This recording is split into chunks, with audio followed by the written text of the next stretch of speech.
Hi, this is Janelle Posey Green, and you're listening to Bohemian Black Girl Podcast on Green Ink Radio.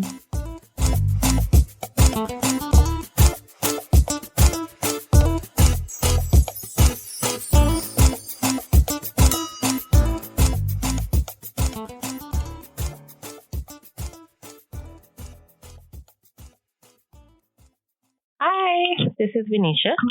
Hi, Venetia. How are you, honey? I'm good. How are you? Good. I'm so grateful that you were able to make the time to have this talk. I think it's a very important one. Please introduce yourself and just talk a little bit about your background. Okay.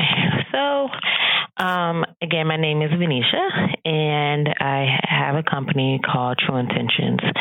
And True Intentions, TRU Intentions, is basically a company that provides therapeutic services in more of a wraparound approach, talking from wound wealth to community health to relationships and things like that.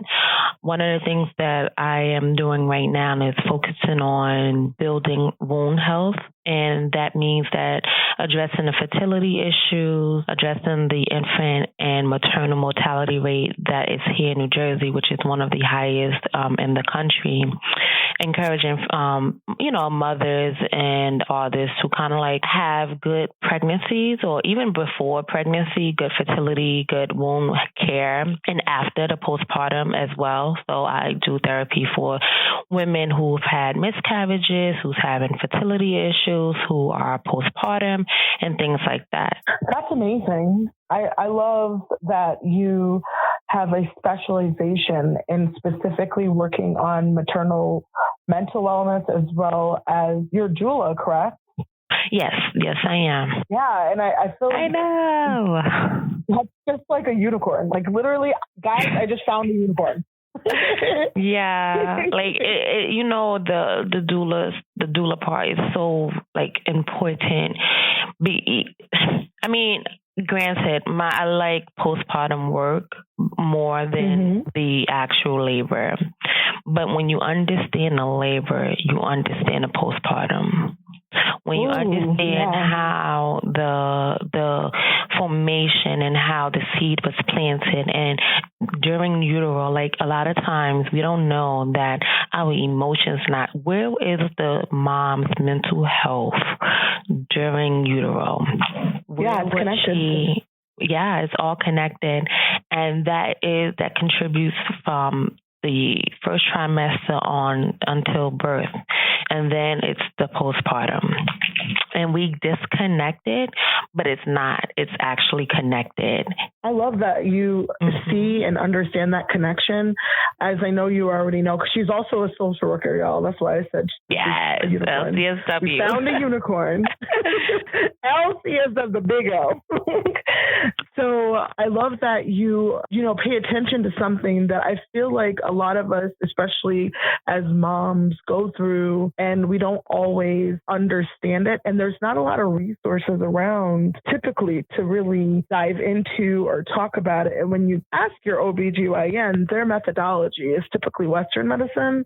It's not always maternal focused. They typically see you as a patient until the baby's born, and they're looking at you from a very slither of a view of what's going on. So I'm loving that you have a broader perspective of what we could, use for support during, before, and after the birth.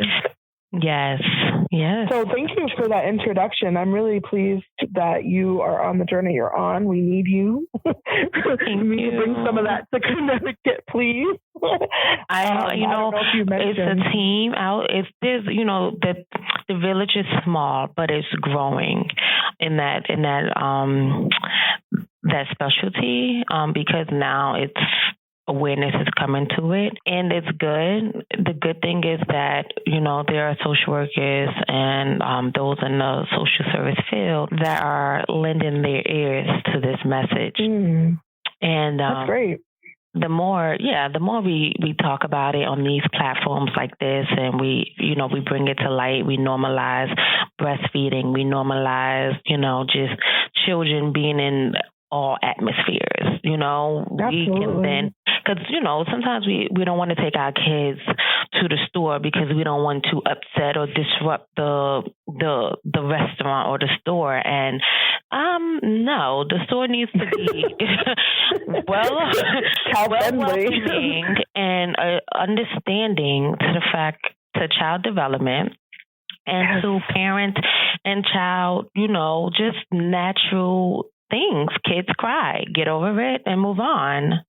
Absolutely. Not to mention I love how you mentioned breastfeeding. That's one of my passions as a certified lactation counselor. I wanted to provide support, and I don't charge for these services. I was blessed to be able to get TVCCA to pay for me to take the intensive course. I was blessed to not have to pay for the tests either because it's a separate for the test. I passed them on the first time. And so I paid it forward. So anybody who ever sees me for CLC support there's no charge for that because I'm very passionate about that as well. So, how you said these different agencies or entities such as grocery stores, restaurants that aren't necessarily used to having to accommodate to us. I feel like we are slowly but surely getting to a place. I think social media helps to normalize some of these behaviors that your child needs to eat. Nobody cares about a bottle going in the child's mouth. But once you flip out your breast, they're like, oh no, even if it's covered, it's crazy. I mean, I've gone through it personally where people are like, are you feeding him under there? Yeah. Are you getting fed over there? Seriously. The fact that we have to defend and to bring awareness to something so normal is the problem. Absolutely. So I'm thankful for this conversation. Girl, we could have a whole other podcast. I know, right? Maybe we should. So our topic today is friendships. I think it's very fitting because she and I actually met because we have a lot of things in common when it comes to the way we look at our communities and how we want to embrace our communities. We're both catalysts for change, leadership, anything that it comes to. When I say communities, I mean our community of color. That doesn't mean we segregate other communities, but we very much ride hard for our own. So we met in an EMDR training, and those of you who are not familiar what EMDR means, it's eye movement desensitization and reprocessing therapy. So we are LCSW. So we met in this training. We happened to, just by chance, I asked her for directions and then I noticed her skirt because it was Africanized. I was like, hey, and her hair was natural. And those of y'all who know me, I am obsessed with all things natural, from hair to skincare. So, and then I happened to sit next to her in the training, and then we got selected to be partners for the processing part of our training. So while we were talking, I had mentioned that I had a podcast, and I was like, if you were able to go on a show, what would you do the podcast on? And she was like, friendship. And I'm like, okay, this will be a good topic, because I think it's one of those topics as adults we don't really find too many people talking about, especially as women, all the things that come into trying to make and obtain and sustain friendships as an adult. So I was hoping to kind of start out our conversation with talking about what kind of friendships do we see in media, and maybe how that plays a factor into what our measuring stick is for our friendships in our real life. So what do you think? What do you think about media and friendships? Do you see any shows that you particularly like, that you're like, oh, I can see myself in her? Well, I see that it's a spectrum in the sense of, you see some reality TV, and we all know that that's not as accurate. And then you kind of go up to your Sex and the Cities, your more scripted TV shows where friendships are placed in a nice, beautiful light. With some hiccups, not much. Yeah. But then when you see the reality TV, you see a whole lot of gossiping, backstabbing, fights and just the whole like roller coaster of things within a friendship that is toxic. And then you have people who are, watching and like, is my friendship this toxic or is it this beautiful thing and it's like flowers and roses and it's like and then you check your own friendship scores and you're like, oh, no, it's not neither one, but it's not that good and it's not that bad. Or in many cases, it is that bad. It can be played out on a reality TV platform and it could just be really realistic and it's the realness. But it does media does set a standard of like what is friendship. When you look at the natural friendships like maybe Jada Pinkett Smith with Latifah, right? Queen Latifah. Oh yeah. And it's like that's a beautiful friendship. But I'm pretty sure there were hiccups or there's a whole lot of space in between where they kind of connect, but yet they still remain good friends. Absolutely. I feel like the balance, like you were talking about, like needs to do a better job because I think growing up, I had more shows back then that I could look at and they would show the spectrum of the friendship versus now I think I can't really think of too many shows right now off the top of my head that I would feel like, oh, I could feel like that's an accurate depiction of Black female friendships to begin with. So a good example of this is when I was like 10, 11, 12, Living Single was a huge hit. It was big. Queen Latifah, I'm not sure if she executively produced the show or what necessarily her input was, but you could see her footprints all up and through that show, even for each character. Did you have a favorite character of that show? I loved all of them, but Maxine. Yes, Maxine Shaw Outlaw. Yes. That was my girl, her and Kyle. I was like, oh, where is Mac? The show wasn't a show if Maxine did not come. Yes, and I heard they almost didn't put her on. Did you know about that? Oh, that would have been They almost took out her character. That would have been a whole nother show. Yeah, so yeah, growing up seeing shows like Living Single and then a little bit later on Girlfriends, which I thought was interesting that they didn't really end it well. It just ended. I'm like, I feel like they owe us, like how they did with Sex and the City. They did a production. They owe us a movie. Correct. That's how friendships, the funny thing is, that's how friendships go. It can. In many cases, it ends and there's no closure. There's no transition. There's nothing except we're done. We're done. And that's, sometimes that could be very healthy. There's, not always, like you're right, there's not always a need for closure. Like I know some of the friends that I've had from college, there is absolutely zero black blood between us. I love all my friends from college. It was my home away from home in El Paso. But I haven't spoken to some of the people that were so dear and true to me back then in probably like 5 or 6 years because of life. I mean, I became a mom twice. I had graduate school, marriage, the whole shebang. And I'm not saying that, that's okay. I'm just simply saying that that's kind of what happens, that's sometimes what it looks like. Life happens, and sometimes you're not able to fit in these friendships the way you were beforehand when you were a different person. One more, I just wanted to say back to the media part and the going along the lines of these reality shows, I feel the danger in not having balance is that we have younger girls. Like I talked to you about how at 10, 11, 12, I was watching Living Single. I was when I was a little bit older watching the shows with Girlfriends. What we know about media and how powerful it is, you don't have a choice sometimes because we're social people. We're social creatures. We're social learners. You imitate what you're around. You imitate what you see. So I feel the danger in only having pretty much social media foolishness and these reality TV shows as the only depiction of what adult friendships kind of look like. It scares me. I mean, what do you think?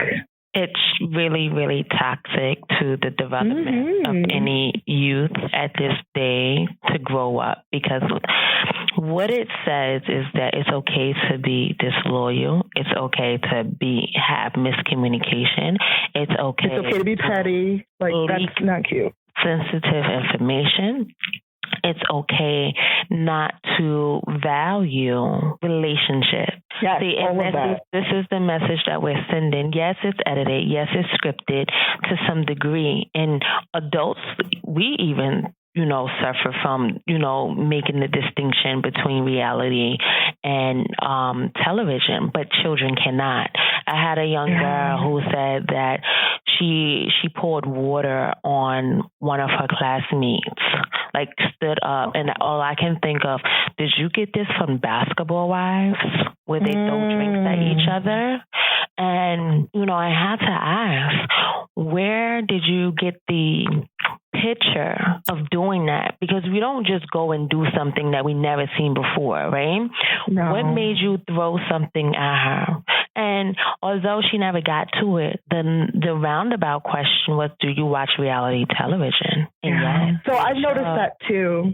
Do you work with a lot of teens sometimes? I do. And they suffer from peer-related issues because there's no conflict resolution. There's no healthy communication skills being exchanged and demonstrated. Absolutely. And I think that sometimes we take on these, like when you've been hurt, and like you said, there's no real clear idea of how do we resolve conflict and be okay with the fact that I don't agree with you, but you don't have to not be my friend anymore. We don't have to disrespect each other to get our point across that I'm right, you're wrong. They don't even make it where people are different. Right? If you look on the television show, they all have the same type of weave. They model-made, liposucted, group of women. There's no spectrum of color. There's no, from light skin to dark skin, from different features and different hairstyles, the embrace of Black beauty, natural hair to braids to extensions. They don't even have that. It's all wigs. If you don't have a wig collection, and you don't have a wig collection, we can't be friends. That's the impression I would get too. I remember when the Real Housewives of Atlanta came on. I had so much respect for that show the first season, and the reason why is because what you just described, that diversity where the different women looked a little different, they were into different things. If you honestly watch the Real Housewives of Atlanta season 1, it's a different show. It's a really different show. Those women had a lot of them had different hats they wore, meaning they were entrepreneurs. The whole goal of the show even changed. The goal originally of the show was to showcase that these women are not just basketball wives. They're not just defined by their husbands. They actually have careers. They have jobs to give back. They have stories behind their companies. Like one of the ladies had a domestic violence nonprofit, and she did a lot of work. None of those women were on the show after season 1. I'm assuming it's because they felt that nobody wanted to watch that. But the reality is I was watching it. I was still kind of young then, the first season, not too young, but young enough to be entertained by quote unquote reality TV, because I found it to be so cool that they would show something like this. Like, these women have these basketball husbands, but they're not just the stereotypical, I get to live off my husband's clout. I have my own. So you're right. They don't have that kind of diversity anymore. And it's sad. It's very sad. So my next question for you is, as Black women, we're both Black women, I feel that sometimes we are taking on a personification of the strong Black woman, that it's something that we do without even necessarily thinking about it. Is just kind of indoctrinated into our culture, where this is the way we handle our stress, our problems. We just do it. We by any means necessary, we just do it. We work hard. You cry in private. You don't really tell your business to too many people because you don't want to seem weak type of deal. So my question for you is, do you think the strong Black woman personification will hinder creating meaningful relationships? Absolutely. And the thing with the strong Black woman concept is that we can be too strong to be held accountable. How strong is too strong? I like that. Yeah, that we are not held accountable for how judgmental we are to one another. It's okay to be strong. Just because a sister's going through something does not give you the right to be insensitive or lack compassion. Right? Because we say, oh, be strong, get over things.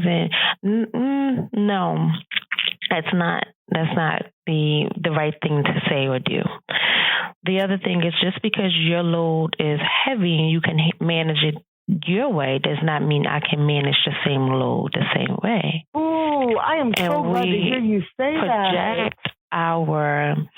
If I can do it, you can do it mentality onto our sisters and brothers. And it's like, God didn't build me the same way he built you. I'm built differently. And what's your stress cannot become my stress because it will break me differently. Yeah. So beautiful. Yeah. I do believe that hinders this concept. And, it's okay, I make new friends. Or, it's okay. Like, instead of holding yourself accountable for what you contributed to the breakdown in the friendship, you would rather use, I'm strong, it's okay, I get over it, as if like you did the other past issues that you've encountered. Yeah.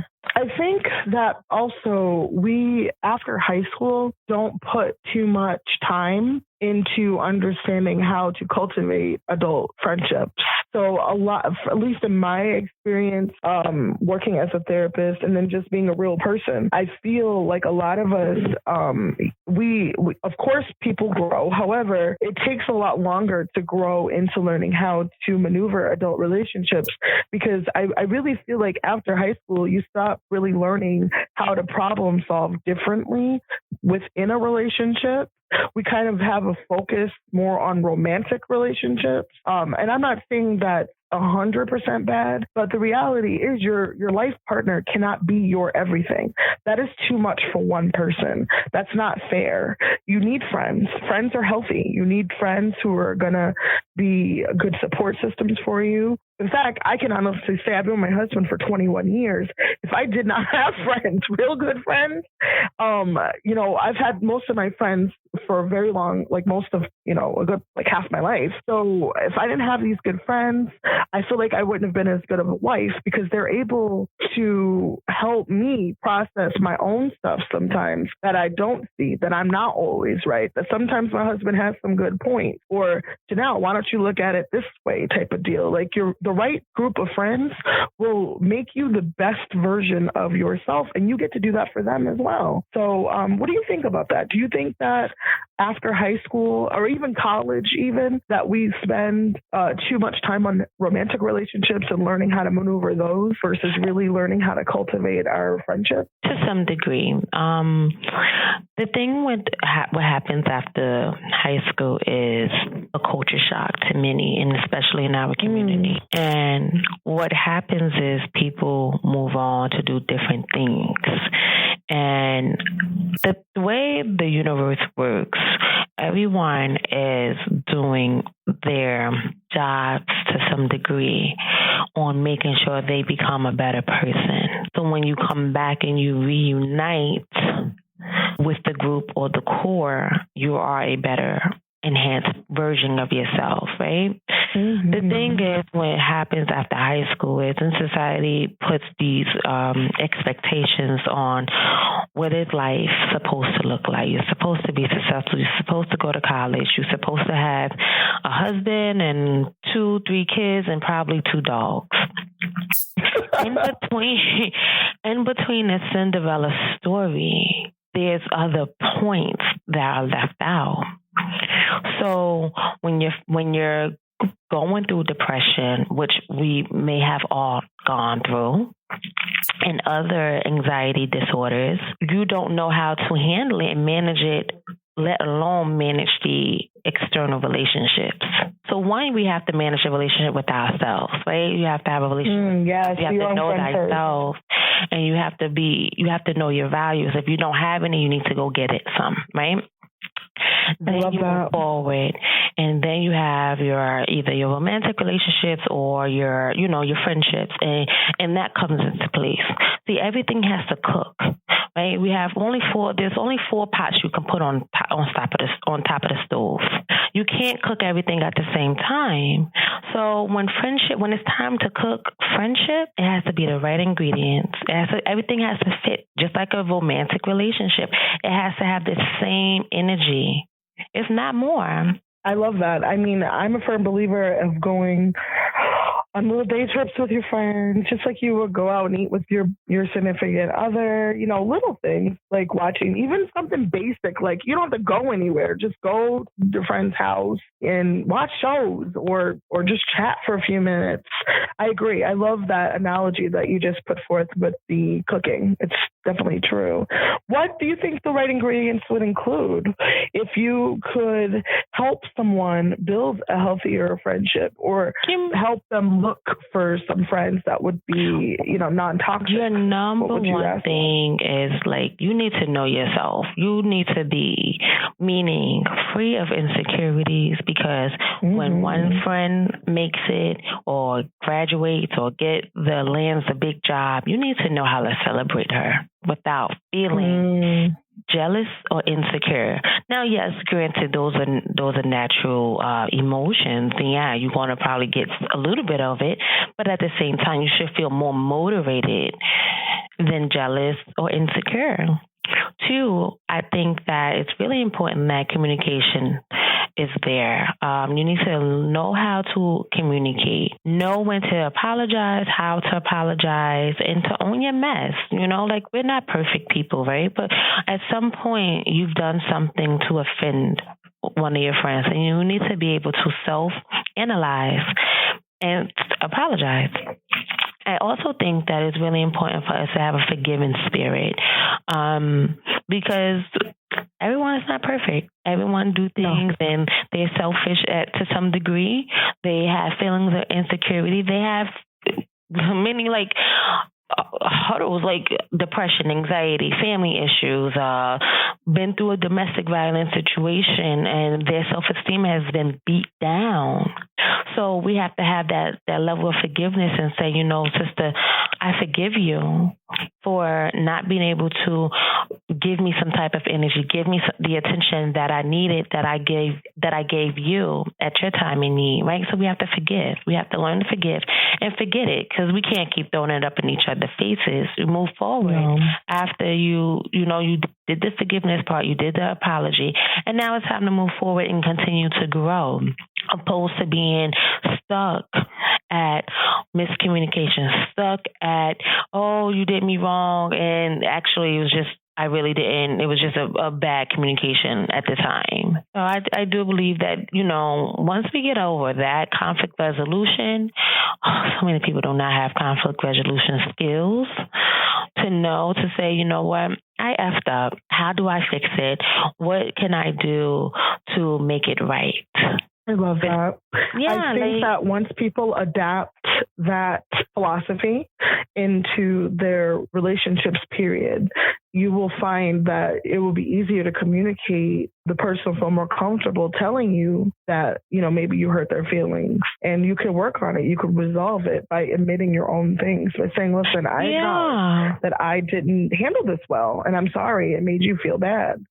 I think that's awesome that you put that out there. Not only that too, sister, it's just also acknowledge, sometimes people didn't, not taking things personal is important, right? Sometimes people didn't do anything wrong, but acknowledging the fact that maybe you were not in good spirit to receive. See, sometimes it's, you said something, or no. And then there's other times, and most of the times, you are not in good spirit to receive a healthy message anyway, and acknowledge that that your mood was altered. Very true. And then, like you said, on the flip side, be forgiving. I mean, who doesn't have mood swings sometimes? That's life. Yeah, That's life. We can't take things personal. Everyone elevates. The way God deals with each and every one of us is really different, right? And we cannot take it personal when she did not call us or she did not do this, or we call in and check in. Check in with your healthy friends. Check in with your friends that are superwoman. Check in with your friends who are mothers. I like that you put that out there. It's so true. Sometimes being a mom is so challenging. Yeah, you want to invite them out. I want to put this out there as well, that too often we'll see people on social media, venting about how, you're kind of putting things out there about, such and such did this, they did that. And that's their way of reaching out. That is not healthy. Not healthy. Putting something on Facebook or Instagram or these, basically the subliminal messages. You know what I'm talking about? Have you ever seen that? You know what? The shady thing. It's just so, it goes back to communication. And it's very immature. Because if you can take the time to do that, please text them directly. If you want to say it out loud, I mean, I think, yes, call is number one. But what I'm learning mostly is most people do not like to talk anymore. They're like text. It's insane. So if you feel that you can't muster up the courage or the ability to be able to communicate by voice, at least send that person a text message. You know what I'm saying? Don't put your business out on Facebook, because it's just going to literally add kerosene to the fire. It really is. And then coming back talking about, I didn't mention any names. Like, okay. And then other people get involved. That's not the place. Then you start to split families, because I know in many friendships, families become involved, and now she's been your sister for the last 10 years. I'm pretty sure your aunts and your moms and, the fathers of the world, they know each other to some degree. Mm-hmm. And you want to it's disrespectful, not only to the friendship, but to everyone else that's attached and has grown from the friendship.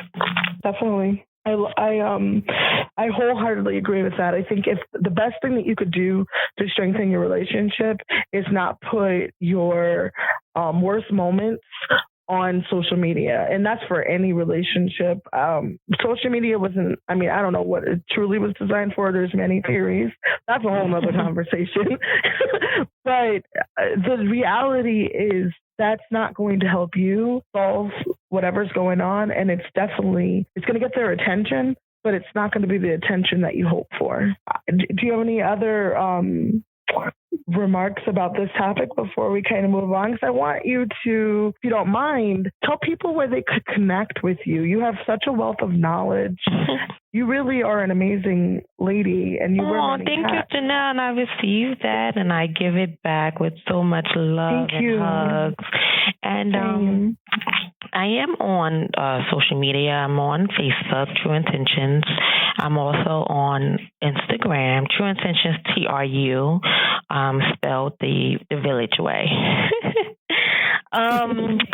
And just here's the thing to wrap up the thing with friendship, we have to go back to the relationship that we had with our mother. That was your first friendship. And many times there's something trauma related with that.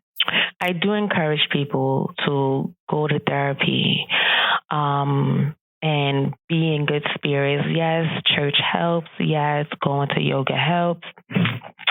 And all of those other things. But to hash this out the right way is to go to therapy. And I'm not saying that because I'm a therapist. I'm actually saying it because I'm a sister. And I am a daughter. And I have a daughter.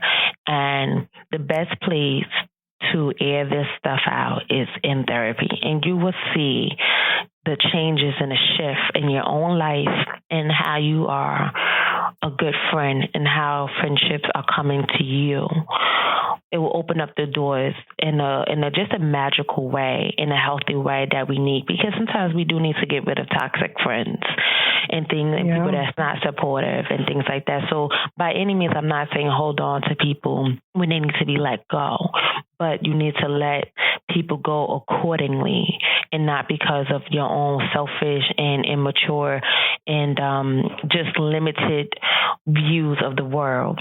But everyone could connect to me. I am on Instagram. I love Instagram. I do, write back. I do write back on Facebook. I am just interactive. Sometimes I just have like 8 different tabs open, up to 20, but however, without the computer crashing. So I am really interactive. I give really, really good advice and, words of encouragement. I'm not for toxic energy to no degree. So Instagram, Facebook. I am also on Twitter, not as much. I need to work on that. I'm not on Twitter at all, girl. So I'm like, wait. I just wait. I have not gotten into it. I think once when they said Twitter fingers, I was like, yeah, I don't think I want that. I think that for me personally, to kind of close us up, I think that finding your friend's love language would be very helpful. If those of you don't know what a love language is, it's the way that your friend gives and receives and interprets their love. Is it gifts? Is it conversations? Is it spending time? Is it touch? Some of us are higher needs, some of us are lower needs people when it comes to spending time together. And there is no one preference over the other, but sometimes you might be a high needs person who has a really good friend who's a lower needs person. And you need to really have those conversations about what will it take to make your friendship work when they're not vibing right. Maybe you feel like you need more attention.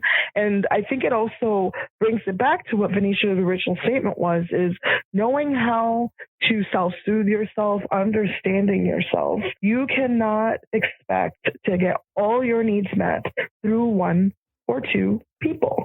That's a lot. It's going to be very important that you understand how to give yourself what you need, advocate for yourself, but at the same time, be there for others. So I am so grateful for this conversation. You're a blessing to everybody that you are working with. I know that they must be so pleased with you. Maybe we can have another conversation later on about maternal mental health. I think that's a huge topic that needs to be spoken about. So if you're game for that, I would like to schedule that. Yes, we can definitely get that going.